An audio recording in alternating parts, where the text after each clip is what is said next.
Good morning, back with Carlos Mencia on the Captain's Log. I hope you guys had a happy 4th of July. We are in Fort Myers, just leaving ABC 7, little TV action today. How you been? I've been good, man. I've been good. I just signed a deal to do a special, so Really? yeah, excited about that. And then Where are you gonna shoot it? I'm not sure.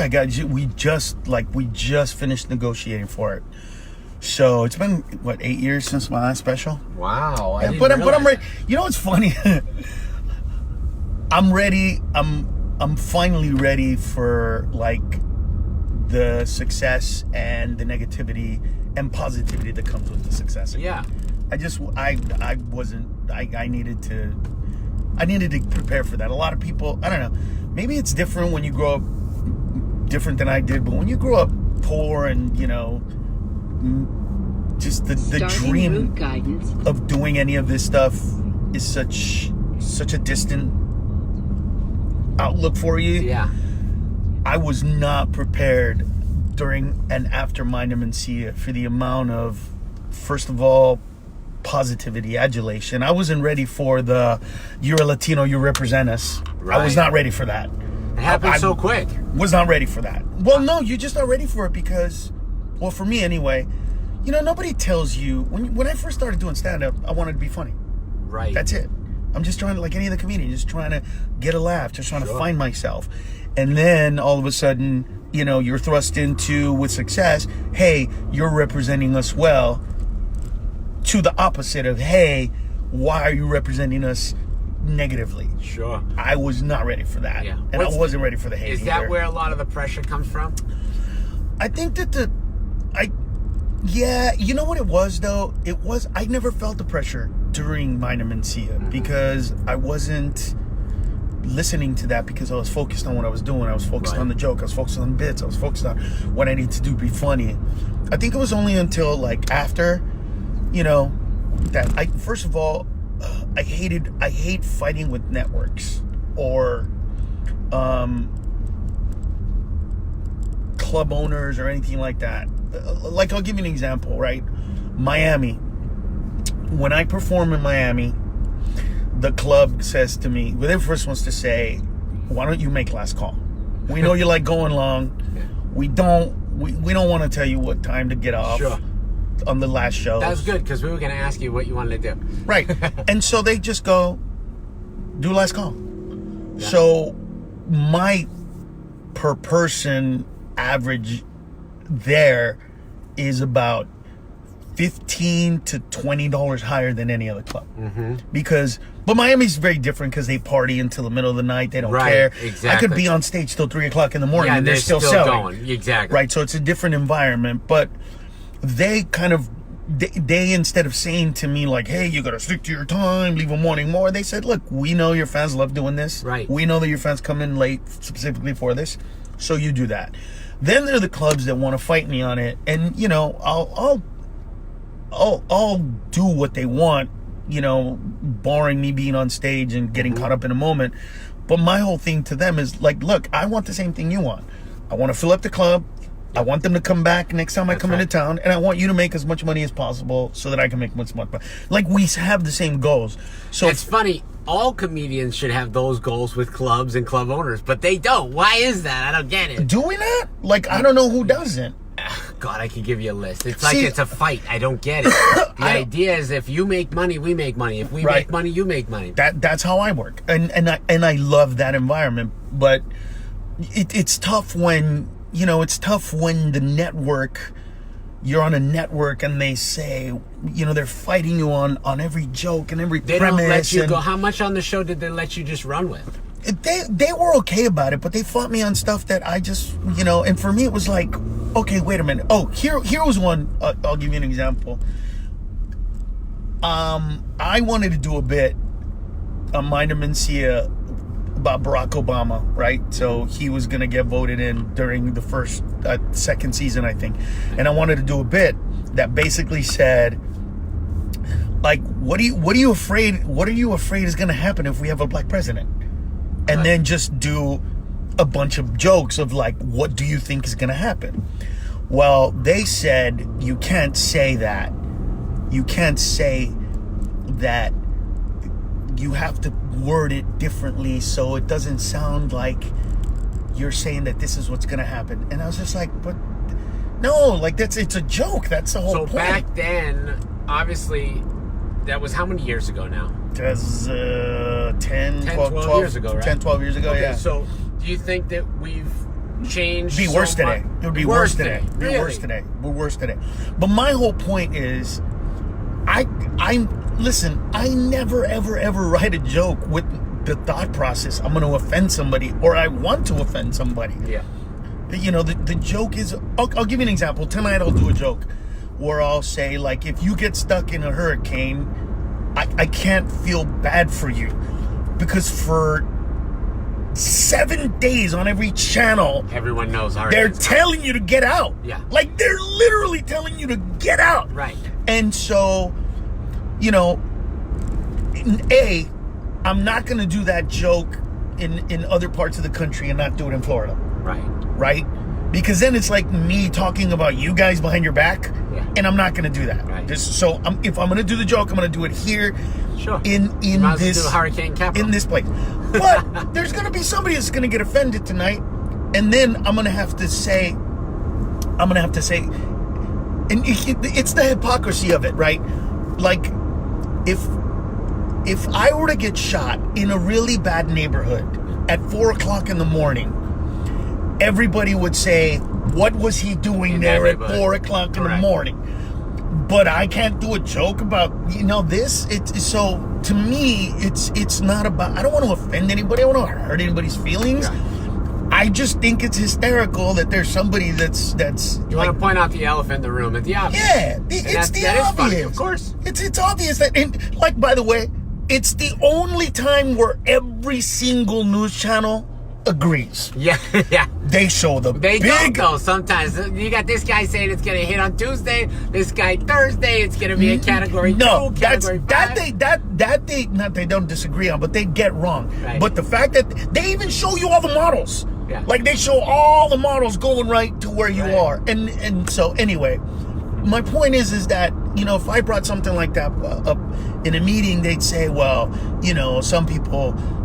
lost their whatever and lost their houses and lost their this, and it's like, I get it, but every joke has a foil. Every joke has something bad with it, and that's our job as comedians. And some comedians choose not to talk about this stuff. Yeah, that's okay. I think that's awesome. I do, because I want people to laugh at real world stuff, so that when they leave and 3, 4, 5, 8 days later, a month later, a year later, they see something in the real world, and instead of being sad or mad or angry, it's comical because chuckle. You talked about it. Exactly. Sure. That's where I come from. It does happen a lot on your show. I noticed that. Now, this year, you're talking about doing a special. How soon before you shoot the special? Do you know? Right now, we're trying to get it done do you have a network? within the next 5 months. When we have 3 networks that want to do it. I can't name them. Sure. And so what we figured is, let's just shoot it first. Here's my problem. I've amassed about 3.5 hours worth of material. Yep. And a special is only supposed to be about an hour, maybe, an hour-ish. Right. And so I got to figure what I got to lose. And by the way, this is that last year, right? I did a thing called Comedian Mencia on my Facebook page where I put out about an hour and 30 minutes. Okay. So I burned an hour and 30 minutes of material last year alone, and I still have 3 hours of material that I got to figure out. Right.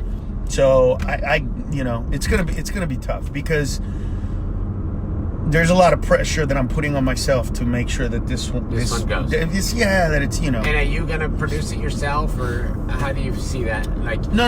I have a company that wants to.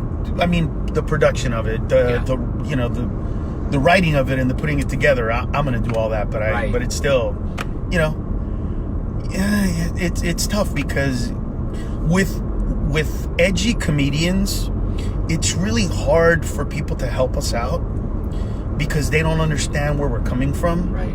They just like... And they take the edge off a lot. I see that in network television shows. Yeah. Where they come out of the They box love you with because you're edgy. Exactly. And then they tell you to get like everything that... Like they start up, right? So they start off with milk. Every comedian is milk. And then you got a guy like me that puts cinnamon and spices in it. And they go, wow, this is a great drink. Can we get rid of all that stuff? Yeah, exactly. Milk? Let's do it different. Wait a minute. It's just milk. Now it's just milk again. So it's about, it's, yes, you have to format some of it. Yeah, you have to take away some of the, the profanity, just because to use the F word as an adjective, it's not necessary, especially when you do it. So you got to figure it is an audience that's at home. So how am I going to get this point across? So there's a lot of tiny technical aspects that do make it difficult to put something together. But it's also like really fun. It's also really, really fun. Just like doing podcasts is fun. Just like doing this is fun. Because each and every one of those moments is a different moment. It's a different place. It's a different way.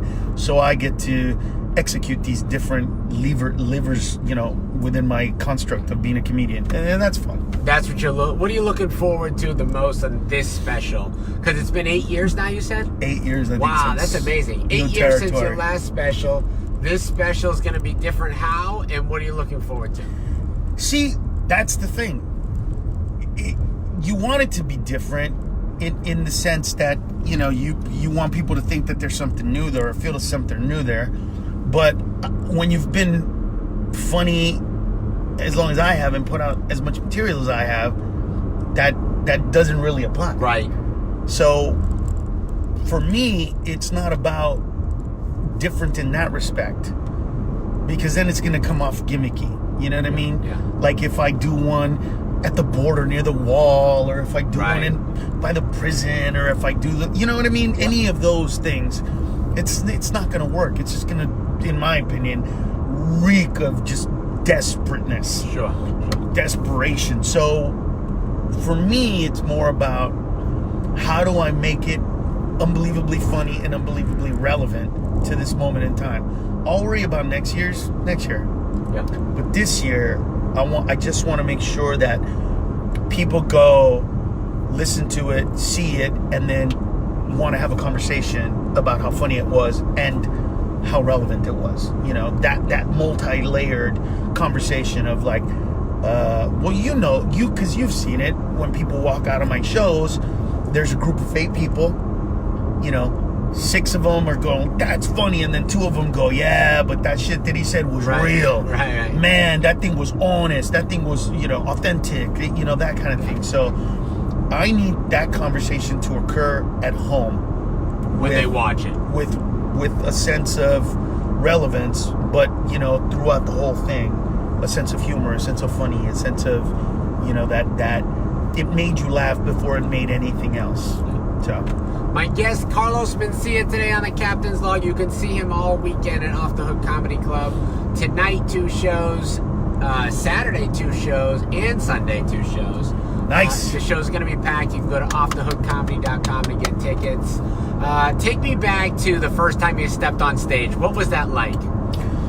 So the first time I stepped on stage, when I first started doing stand-up, I had no idea, none whatsoever, None. what comedy was. I had no idea what comedy was when I opened a comedy club, so we have that in common. None. So how did it happen?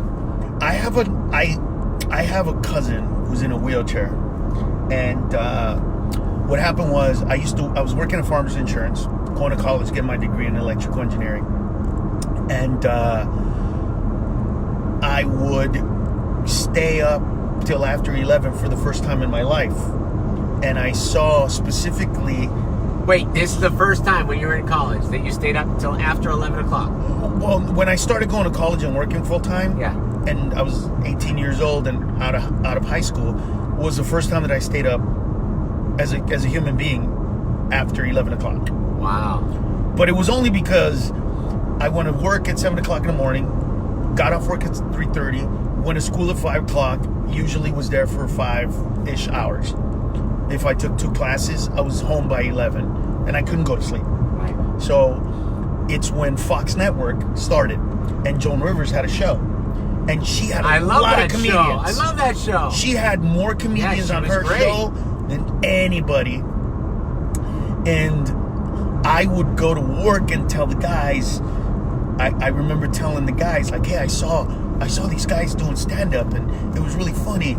And then what started happening was that those guys started asking me to talk to them about stuff that annoyed me. Yep. And the more I got annoyed, the more they laughed. And I kind of didn't understand why they were laughing. Yeah, it was like a Joe Pesci moment for me. Like, hey, what the fuck are you laughing about? Right. This is really pissing me off. And they thought it was funny. And the most serious guy, Joe, came up to me and he said in this monotone voice, "You're really funny. You should do stand-up."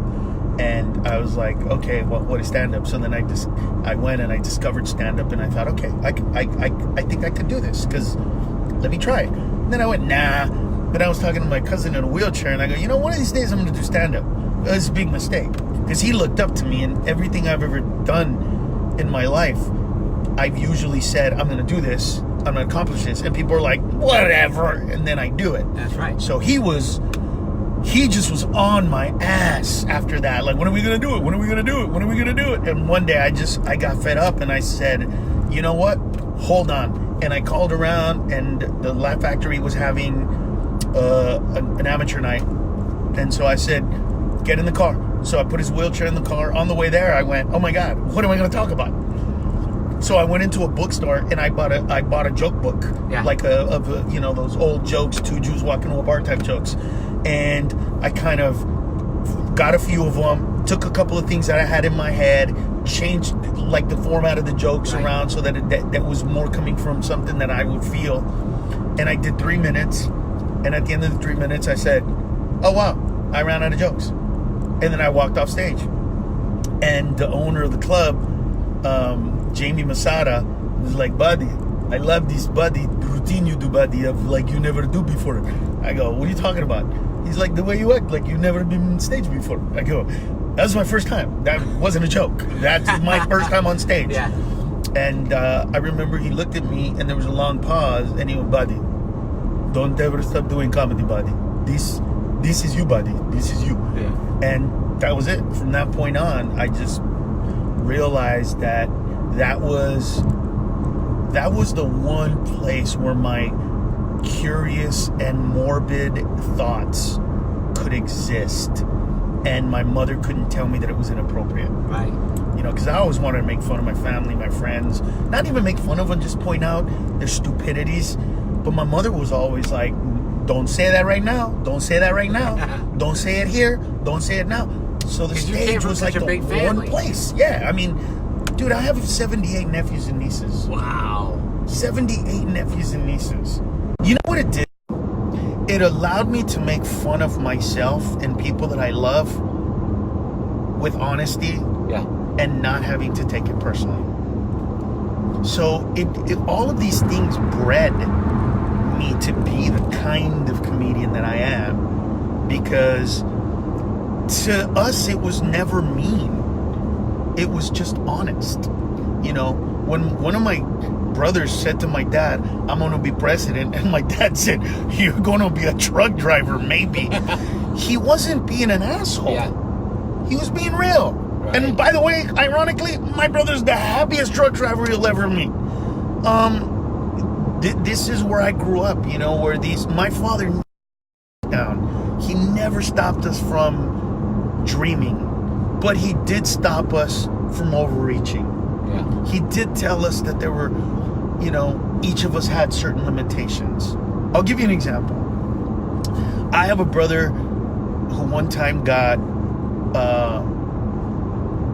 4 D's, a D plus, and a C minus. And my father saw that report card and was so happy. And he was happy because he passing on no fails. Yeah, yeah.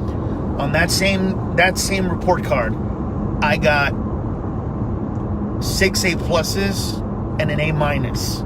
And the shit he gave me for an A minus, bro.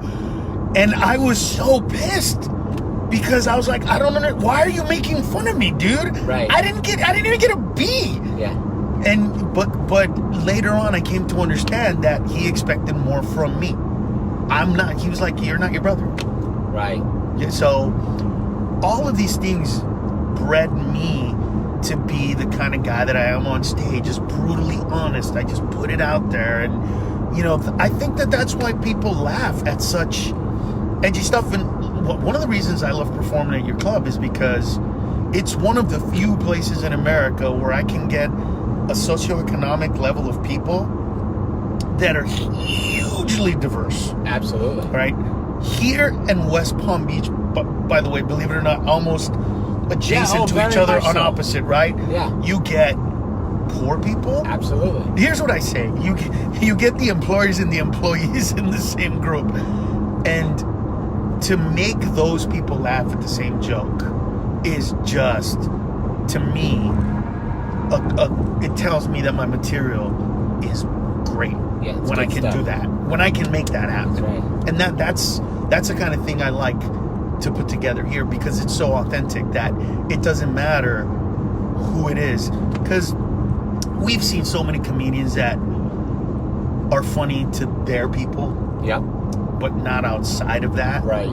And I still try to visit comedy clubs, and pop in and just do 15-20 minutes in front of a crowd that isn't there to see me perform, so that I can still breed that comedy connection that's not mine. Because when people pay to see you perform, they give you extra, they give you more. But when you walk into a club that they didn't pay to see you, then you have to work hard. So I still enjoy doing that, just to feel connected to the real comedy grit. Do you write material down? How do you work on new bits? Well, you know this because you've been around. I record all my shows. Yes, exactly. So because I record my shows, I don't have to write them down. But I have a really great memory. So I actually, once something gets into my head and I do it on stage, Yep. it just rarely goes away, because it's so much a part of my inner soul.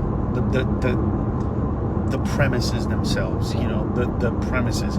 Listen, I've been banned from certain cities because of jokes, so I need to make sure that the joke I tell. Laredo banned me for a while. New Orleans banned me for a while. I'm sure there's some other cities that I don't even know about. But I need to make sure that if I tell a joke that's going to get me banned from somewhere, I better love that joke. What was the know joke? what I'm saying? What was the joke that got you banned from Laredo? It wasn't a joke. It was a joke. It was kind of a comment. Well, here's what happened. The first time I went to Laredo, I fell asleep when they picked me up at the airport. Okay. When I woke up, we were in a community where there were a bunch of warehouses with used clothes. The streets weren't paved, and there was a river. So I woke up, saw this, and went, "Oh, you didn't tell me we were going to go through Mexico to get to where we needed to go." And the guy, "It looks like Mexico." So I was performing in San Antonio doing this festival, and I was like, "Is Amarillo? Here's a Texas festival. Is blah blah blah blah blah blah here." And then I said, "Is Laredo here?" And I went, "Hey, could you guys do it?" See, people from Laredo was so small that I couldn't distinguish, because there were like 15,000 people in this arena. And I even said, think about it. Laredo is the only border town where our side is not as nice as the Mexican side. The Mexican side is called Nuevo Laredo, which means New Laredo. So even Mexico was like, "This is Laredo? No. This is the New Laredo." And so I did that joke, and they got highly offended. They got so pissed? Oh, offended. That they was like, later on, the mayor was like, "Did you know that we banned you from here?" And I was like, "Oh, that's why I couldn't perform for a while." Oh, okay. So but I stand by what I said. Yeah. And it was so funny because later on, when I came back, they talked to me about that, and I said, "This is where I was." And every DJ that I went on radio station, every TV personality was like, "Oh yeah, that's over here on the corner, blah blah blah blah blah blah." So you know what I'm talking about. Right. Why would you ban me for this? That was that one. So but I don't take that back. You know what I mean? Right. That was my point of view at the time, and I wasn't trying to be offended. I was trying to be funny in an honest and descriptive way about something that really was tangible and viewable, and yet still. Right. And when that happens, then I get pissed off, and that's when I dig in my heels sometimes, and I kind of go, you know what? Well, fuck you if you don't like me then, because then it becomes a little mean, and then I have to tell myself like, no, don't go mean, just come back. It's okay. It wasn't personal.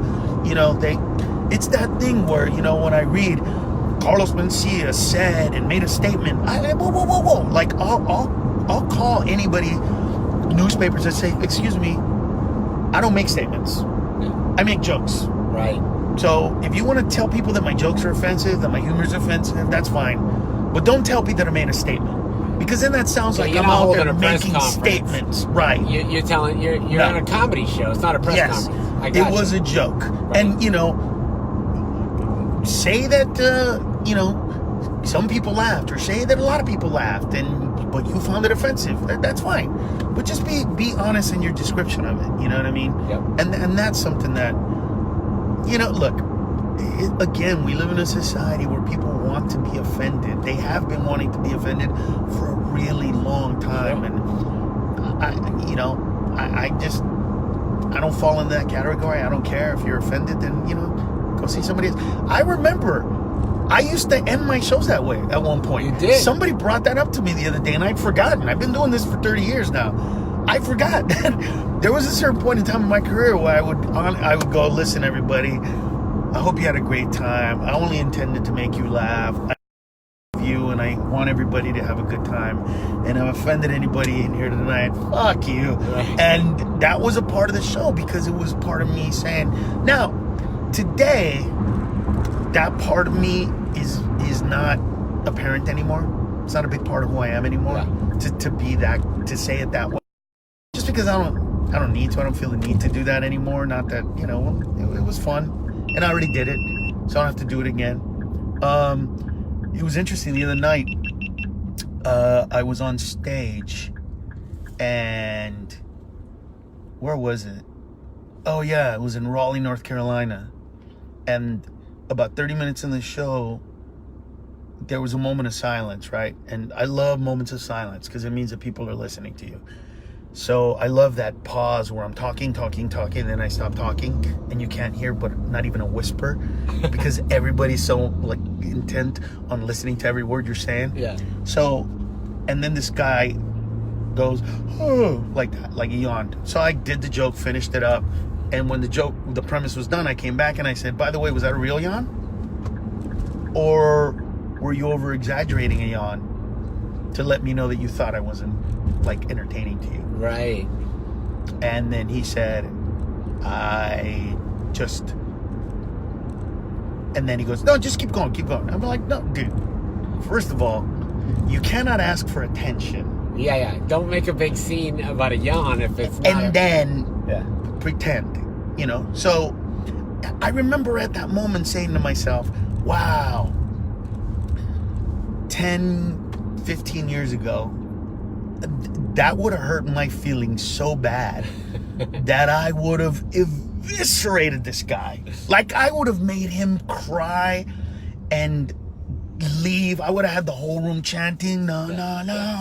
I would have just killed the guy. Right. But this time, I kind of tried to get something out of him. He didn't want to play. And then I felt bad for him because I noticed that he was with this hot chick. Yeah. And that's when I backed off because I went, are you with this hot chick? And he goes, yeah. And I go, oh man, I feel so bad for you. You're here because you're trying to get laid. But you can't leave because she likes me. Yeah. So you're stuck in this conundrum. I'm like, oh my God, that's so horrible for you. Oh, that sucks so bad. I've been there. And then I went off into another tangent that led me. Then about an hour and a half later, literally, I was on stage for 2 hours. Hour and a half later, I noticed that he's laughing, and I kind of ignored him the whole time. And then I go, oh, dude, you're laughing. And he goes, I was laughing the whole time. I had fun. And I was like, fuck you, dude. Right, yeah. Oh, my God. You made such a big deal about this. I made a big deal about you. And then I moved on. And I was really, really, like, I tried really hard not. And then I had to stop myself and go, oh, dude. Oh, now I really want to nail you. But then I stopped myself. And, you know, so, but that comes with being secure with yourself, not having those insecurities. Sure. Not, you know, not feeling it. First of all, you know, in my head, I'm telling myself, hey, there's 350 people in this room. That's one person. That's don't focus on that one. 33%. Yeah. Don't make this guy the most important thing. They're way more important people, and that's the other 349. So just do the show for them. Totally. Make it about them. You know. So, but those are things that I don't think that I could have been able to do way back. I know I couldn't have done them way back in the day, but maybe 10 years ago, probably not. I had to go through all of this, dealing with the aftermath of vitamin C and all that led me to be in a place where I can do this now. So it's guys, it's been great. Carlos Mencia is gonna do last call this all weekend. You're gonna do it. Come to the late shows. Come to the late shows. OffTheHookComedy.com for tickets. Carlos Mencia is my guest on the Captain's Log. Thanks, guys. We out. We'll see you next week. Actually, I'll see you tomorrow. Be good. Mañana.